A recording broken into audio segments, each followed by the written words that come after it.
Praise the Lord. Hallelujah. Glory to God. இந்த youth can ப்ரோக்ராமில் உங்களை மீட் பண்ணது ரொம்ப சந்தோஷம். ஒவ்வொரு வாரமும் தேவனுடைய கிருபை நம்ம நடத்தி கொண்டிருக்கிறது. இந்த வாரமும் கர்த்தர் உங்களோடு பேசும் வேத வசனத்துக்கு நேராக நம்முடைய கவனத்தை திருப்புவோம். யோவான் 6ஆம் அதிகாரத்தில் ஒரு சம்பவத்தை பார்க்கிறோம். இந்த இடத்துல சில ஜனங்கள் இயேசுவை கண்டு ஒரு வார்த்தை கேட்கிறார்கள். தேவனுக்கேற்ற கிரியைகளை செய்வது எப்படி? 6ஆம் அதிகாரம் 28வது வசனத்தில் தேவனுக்கேற்ற கிரியைகளை நடக்கும்படி நாங்கள் என்ன செய்ய வேண்டும் என்று இயேசுவை பார்த்து கேட்கிறார்கள். இன்னைக்கு இந்த வார்த்தை மிகவும் அவசியமாக இருக்கிறது. இந்த காலை வேளையில் நான் தேவ சமூகத்தில் வேத வசனத்தை வைத்துக்கொண்டு ஜெபம் பண்ணிட்டு இருக்கும்போது ஆவியானவர் பேசின வார்த்தை, ஏற்ற கிரியைகள் என் பிள்ளைகள் செய்ய வேண்டும் என்று தேவன் விரும்புகிறார். அதே மாதிரி அந்த நாட்களில் இயேசுவை பார்த்ததுமே ஜனங்க கேட்குறாங்க, நாங்கள் என்ன கிரியைகளை செய்யணும், தேவனுக்கு பிரியமான காரியத்தை நான் எப்படி செய்யணும், நீங்கள் சொல்லுங்க அப்படின்னு அவங்க கேட்குறார்கள். இன்னைக்கு இந்த மாதிரியான வார்த்தைகளை இன்றைக்கு நம்ம கேட்குறோமா? பாருங்க, நிறைய வாலிபர்களை நான் மீட் பண்ண உண்டு. பிள்ளைங்க கிட்ட நான் பேசும்போது அவங்க சொல்லுவாங்க, அக்கா நான் எப்படி இருக்கேன்னா நான் ஆண்டவருக்கு ஏற்றாம தான் செய்யணும்னு நினைக்கிறேன், ஆனால் என்னால் அந்த நினைவு இருக்கே தவிர செய்கை இல்லை. நான் ஏற்ற காரியத்தை செய்யணும்னு நினைக்கிறேன், ஆனால் என்னால் முடியல. பவுல் இவ்விதமாய் ரோமரில் வசனம் சொல்லுகிறது 7ஆம் அதிகாரத்தில் 15வது வசனம், நான் செய்கிறது எனக்கு சம்மதம் இல்லை, நான் விரும்புகிறதை செய்யாமல் நான் வெறுக்கிறதையே செய்கிறேன். அப்போ பவுல் இவ்விதமாய் சொல்லுகிறார், நான் நல்லது செய்யணும்னு நினைக்கிறேன், நல்ல விஷயத்தை பண்ணணும்னு நினைக்கிறேன், நல்ல கிரியை செய்யணும்னு நினைக்கிறேன், நான் விரும்புகிறதை நான் செய்ய முடியல என்னால், ஆனால் விரும்பாததை நான் செய்கிறேன். அநேக வாலிபர்களுக்கு மத்தியில் இது இருக்கிறது. அநேக இடங்களில் நான் இது கவனிப்பது உண்டு. என்னன்னா, நான் தெரியாமல் செஞ்சுட்டேன், ஆனால் நான் இதை செய்யணும்னு நினைக்கல, நாங்கள் போகணும்னு நினைக்கல, இந்த வார்த்தை சொல்லணும்னு நான் நினைக்கல, ஆனால் எனக்குள்ளே என்ன நடக்குதுன்னே தெரியல, தேவனுக்கு ஏற்ற மாதிரி என்னால் பேச முடியல, தேவனுக்கு ஏற்ற மாதிரி என்னால் அவருடைய ஆவிக்குரிய வாழ்க்கையில் வளர முடியல, ஆனால் ஆசை அதிகமாக இருக்கிறது. ஹல்லேலூயா. அன்பு பிள்ளைகளே, ரொம்ப கவனமாக உங்கள் ஆவிக்குரிய வாழ்க்கையை நடத்துங்க. இந்த நாட்கள் கடைசி நாட்களாக இருக்கிறபடினால தேவன் விரும்புகிற அவருக்கு ஏற்ற கிரியைகளை செய்வோம். இயேசு என்ன செய்யணும்னு உங்களை கொண்டு நினைச்சாரோ அந்த காரியங்களை உங்களோடு பேசுகிறார். அந்த வார்த்தையை நீங்கள் செய்யுங்க. ஆனால் இங்கே பவுல் அந்த விதமாக சொல்கிறார், நான் செய்யணும்னு நினைக்கிறேன், நன்மை செய்வது என்ன இருக்கு, ஆனால் நன்மை செய்வதோ என்கிட்ட இல்லை. ஸோ தீமையே என்னுடைய சரீரத்திலேருந்து நான் செய்ய வேண்டிய ஒரு சூழ்நிலை வருகிறது. அது மாத்திரம் இல்லை, அவர் சொல்லுகிறாரு, நான் விரும்புகிறதை செய்யாமல் விரும்பாததை செய்கிறதற்கு என்ன காரணம்? அவர் ஒரு வார்த்தையை சொல்லுகிறாரு 17வது வசனம், ஆதலால் நான் அல்ல, எனக்குள் வாசமாக இருக்கிற பாவமே அப்படி செய்கிறது. அல்லேலூயா. கிறிஸ்துவை உடையவர்களாக நீங்கள், ஜீசஸ் தான் எனக்கு காட், அவரை தவிர வேறு யாரும் இல்லைன்னு எல்லாருமே நினைக்கிறீங்க, இந்த பிரசங்கத்தை கேட்கிற எல்லோருமே. ஆனால் ஆண்டவரை ஏற்றுக்கொண்ட நீங்கள் அவர் விருப்பம்படி செய்கிறது இல்லை. விருப்பம் வேற மாதிரி இருக்கு, செய்கை வேற மாதிரி இருக்கு.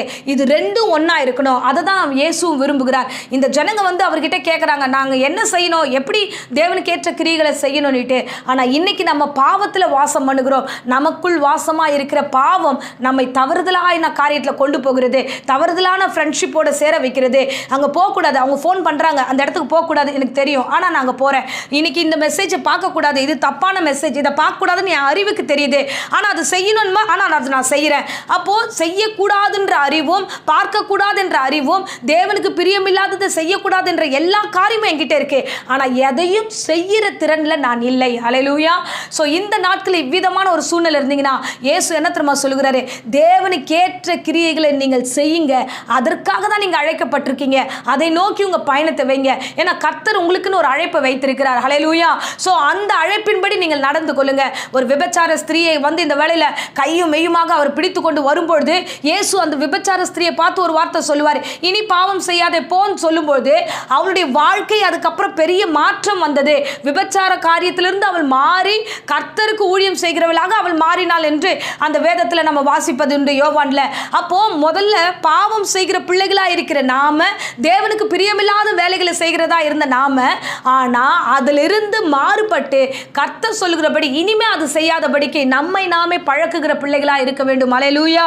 ஸோ அதுதான் பவுல் சொல்கிறார், விரும்புகிற நன்மையை செய்யாமல் விரும்பாத தீமையே செய்கிறேன். இன்னைக்கு பொய் சொல்றவங்களும் அதுதான், திருடுறவங்களும் அதுதான், விபச்சாரம் செய்கிறவங்களும் அதுதான், தேவையில்லாத பாவமான காட்சிகளை பார்க்குறவங்களும் அதுதான். நான் செய்யணும்னு நினைக்கல, எனக்குள்ள வாசமா இருக்குது, அதுதான் செய்து அதை விட்டு வெளியில வாங்க.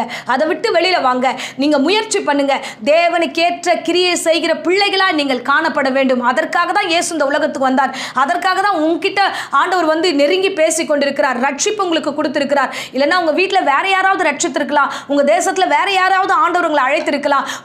உங்களுக்கு ரட்சிப்பை கொடுத்து, உங்களுக்கு அழைப்பை கொடுத்து, உங்களை நேர்த்தியாய் வைத்திருக்கிறார். ஆனா நாம என்ன பண்ணுகிறோம்? விரும்பாததை செய்கிறேன், பிசாசு எனக்குள்ள அப்படி பண்ணுகிறது, பாவம் எனக்குள்ள வாசமா இருக்கிறது. நம்ம என்ன பண்ணுகிறோம்? இந்த காரியத்தை செய்யக்கூடாதுன்ற அறிவு இருந்து பிசாசு மேல பழி போடுறோம். பிசாசு தான் என்னை இப்படி செய்ய வைக்கிறான், பிசாசுடைய கிரியைகள் இப்படி நடத்துது, பாவம் தான் இந்த மாதிரி எல்லாம் செய்யுது. அதை விட்டு ஓய்ந்துருங்க.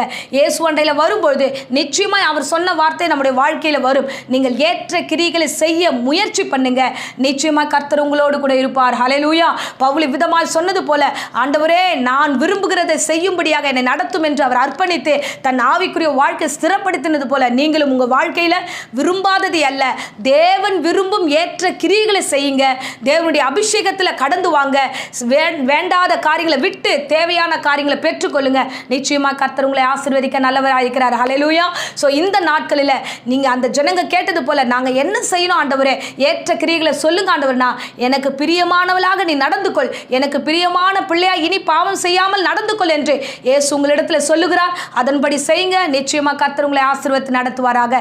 இப்பொழுதும் அடியேன் உங்களுக்காக ஜெபிக்கிறேன். இருந்த இடங்களை கண்களை மூடி ஜெபிப்போம். அன்பு ரட்சகா, இந்த அருமையான வேலைக்காக ஸ்தோத்திரம் ஆண்டவரே. இந்த இன்றைக்கு பேசின வேத வசனத்தின்படி ராஜா, விரும்புகிறதை செய்யாமல் விரும்பாததையே செய்கிறேன் என்று இந்த வேளையில் அப்பா உமக்கு ஏற்ற காரியங்களை செய்யாமல் தவித்துக் கொண்டிருக்கிற ஒவ்வொரு வாலிபர்களை நீர் அணுகுவீராக.